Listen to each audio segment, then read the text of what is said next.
Donc je vais vous faire cette présentation sur ce travail en commun qu'on a avec Véronique Thomas-Vallin sur la modélisation des capteurs cellulaires du système immunitaire. Alors pourquoi s'est-on lancé dans ce chantier?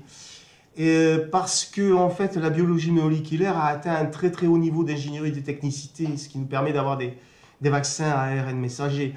Et tout ça, c'est basé par des descriptions analytiques très précises que sont capables de faire les biologistes des entités biologiques, et les interactions, les processus sous-jacents dans le système immunitaire. Et ils sont très très forts pour ça. Mais si je m'inspire de René Thom qui disait que prédire n'est pas expliquer, eh bien quelque part décrire n'est pas expliquer non plus. Et c'est pour ça qu'il y a Philippe Kourylski, que j'ai eu le plaisir de rencontrer il y a quelques années, dans son livre de 2015, appelle pour de nouvelles mathématiques pour étudier le vivant. Et c'est dans cette optique-là qu'on s'est placé avec Véronique Thomas-Vallin, donc dans l'idée de proposer des modélisations mathématiques qui permettraient de mieux comprendre le fonctionnement du système immunitaire, et je devrais rajouter dans sa dimension cognitive. Parce que quelque part, le système immunitaire, c'est une image, mais on pourrait le voir comme un second cerveau décentralisé et distribué. Et il a de réelles capacités cognitives, il y a même de l'apprentissage renforcé dans ce système immunitaire.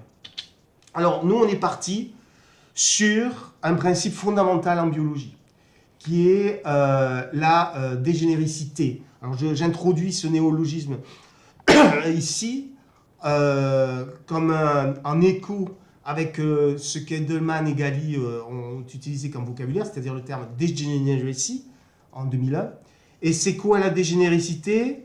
Eh bien, nous, les ingénieurs, on aime beaucoup tout ce qui est générique. On cherche toujours une solution générique. On va dire que la nature, elle ne fonctionne pas forcément comme ça. Elle va dégénérer certaines solutions, alors par le biais des erreurs de codage dans l'ADN peut-être, en tout cas par le biais de la sélection naturelle, et elle va arriver à produire des éléments qui vont être finalement structurellement différents, mais qui vont être capables de remplir la même fonction, et aussi de se compenser l'un l'autre lorsque l'un de ces éléments défaille. Donc c'est une capacité qui se rencontre à tous les niveaux des systèmes biologiques, et notamment lorsqu'on regarde les capteurs du système immunitaire. Avec le système immunitaire inné, vous avez des capteurs invariants qui n'ont pas beaucoup bougé entre espèces même, mais de génération en génération. Ils sont capables de réagir extrêmement rapidement à un agent biologique. Vous piquez, inflammation, ils réagissent. Et ce sont des capteurs qui ne sont par contre pas adaptés lorsqu'on est face à quelque chose comme le Covid, c'est-à-dire des agents biologiques hautement proliférants. Et ce qui nous sauve, c'est le système immunitaire adaptatif. Parce que là, le système immunitaire adaptatif, il est muni de capteurs qui, eux, sont hyper variables. Et ils sont hyper variables parce qu'ils sont générés par la cellule elle-même, de manière aléatoire. Donc vous voyez, vous avez deux types de capteurs qui font la même fonction, détecter, réagir à un agent biologique, mais qui sont structurellement différents, sont construits différemment. Donc nous, on est parti sur peut-on modéliser le comportement de ces capteurs invariants et de ces capteurs hypervariables. Et notre approche, elle est basée sur elle part d'une notion d'automate qu'on va dégénérer. Alors notre automate générique, il est là, je ne vais pas le détailler, mais ce qui est essentiel ici pour la suite, c'est qu'il inclut deux automates en son sein. Un automate qui génère du bruit interne, comme dans tout capteur, et un automate qui va faire office de détecteur. C'est-à-dire il va réagir pour détecter qu'effectivement, dans ce signal d'entrée, dans ce input signal de l'automate global, il y a un événement qui est important à mettre en évidence, qui va enclencher un changement d'état et qui va enclencher aussi un certain signal qu'on va émettre vers le reste du monde. Donc nous, on va regarder ici ce détecteur interne. Alors le modèle que l'on propose de ce détecteur interne, eh bien déjà, il fait un mélange du signal d'entrée et du bruit. On fait un modèle additif classique, comme en physique, en traitement statistique du signal. Et ce qui est très important ici, c'est cette fonction psi qui va renvoyer une quantité qu'on va vouloir être l'affinité que les biologistes aiment beaucoup. C'est-à-dire l'affinité va mesurer la force du couplage entre le signal d'entrée et le capteur. Je dirais, moi je préfère même dire, elle va mesurer la force de l'adaptation du capteur au signal d'entrée ou à l'événement que ce signal d'entrée représente. Donc notre question, c'est comment choisir phi. Et c'est là qu'on va dégénérer. On va dégénérer parce qu'on propose deux modèles. Un modèle police spécifique, tout d'abord. Donc ça, c'est un modèle qui est issu d'une théorie que nous avons proposée en 2013, la théorie du Random Distortion Testing. Et cette théorie permet de résoudre le genre de problème suivant. Vous avez votre observation du signal plus du bruit, et vous voulez savoir si l'amplitude de votre signal en entrée est plus grande ou plus petite qu'une certaine valeur taux, sans connaître et sans chercher à connaître la distribution de ce signal d'entrée. Alors ça peut sembler avec très peu d'informations, et bien il se trouve que la théorie dit, mais non, il y a une solution optimale, au sens d'un certain critère, pour résoudre ce problème-là. Et si vous prenez cette solution optimale qui est dans notre article, ben vous vous rendez compte qu'elle admet ce qu'on pourrait appeler une p-value. C'est analogue à ce qu'on rencontre en statistique classique. Et le complémentaire de la p-value à 1, ça nous donne une fonction psi-RDT qui a toutes les bonnes propriétés pour jouer le rôle de fonction d'affinité, pour nous produire une affinité qui fonctionne comme on l'entend. Donc nous, notre conjecture, vu l'absence d'hypothèse sur Xine, c'est que ce modèle-là est adapté au capteur hypervariable du système adaptatif.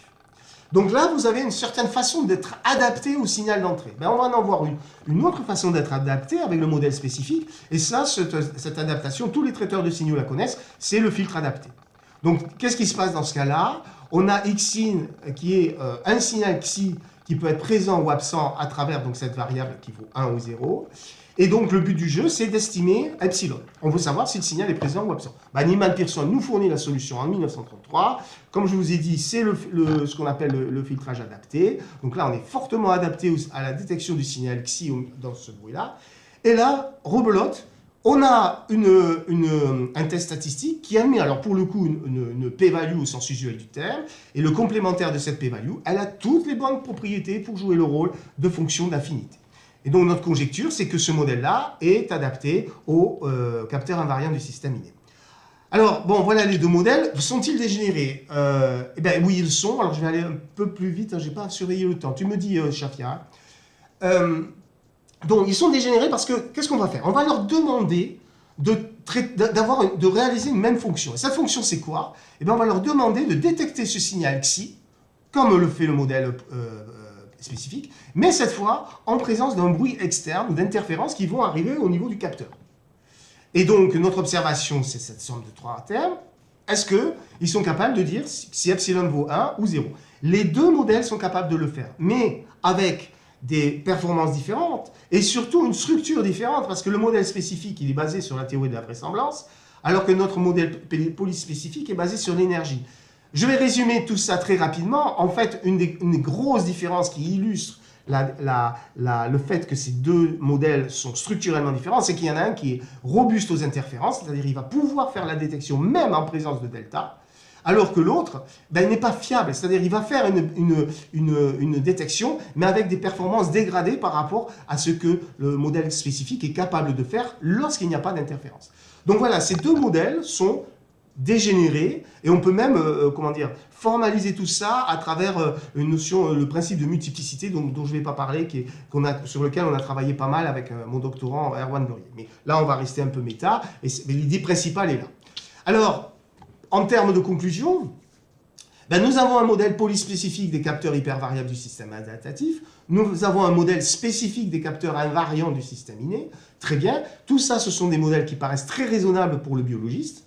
Mais comment tester la théorie du point de vue biologique? Comment la tester, la valider ou l'invalider? Ça, c'est la grande question actuelle. Pour l'instant, nous n'avons pas de réponse ferme et définitive. Nous avons des idées, mais c'est un grand chantier que nous avons à faire. Voilà, je ne sais pas si j'ai respecté le délai imparti, mais par contre, si on a encore un peu de temps pour discussion, je suis là. Merci Dominique pour ta présentation. Est-ce qu'il y a des questions?